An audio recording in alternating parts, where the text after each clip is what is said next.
Hello and good day.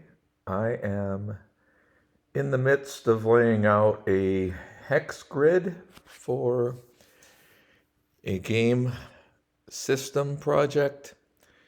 I am really looking at leveraging WebAssembly written in Rust and eventually leveraging large language models that can run locally to drive things such as, NPC interaction and other things like function calling and so forth. So let me just show you what I have here. This is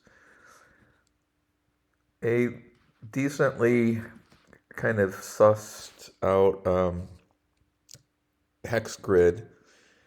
I am using Voronoi regions to kind of define the grass areas and the forest areas and the water areas.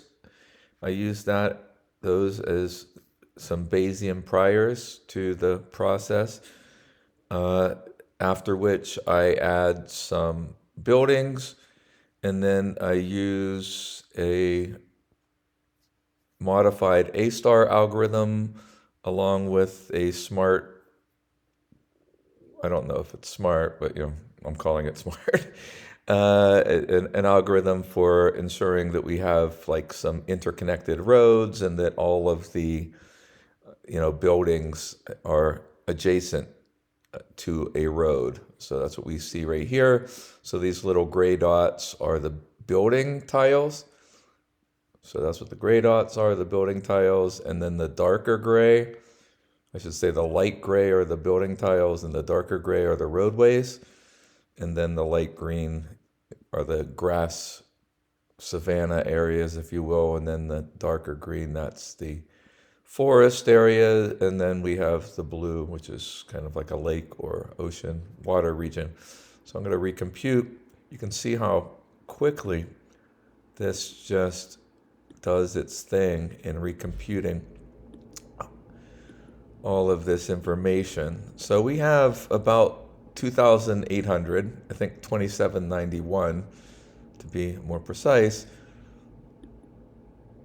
2,791 hex tiles being generated really quickly here, and all of the relevant structure being guaranteed as well. So it would not happen nearly this quickly if it weren't for the use of WebAssembly.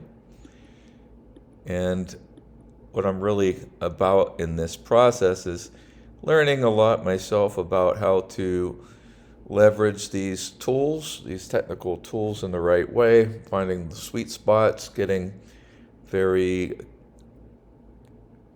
very aware of where those sweet spots lie, and using these tools in a creative manner. So that's pretty much what I have. I wish you a very good day.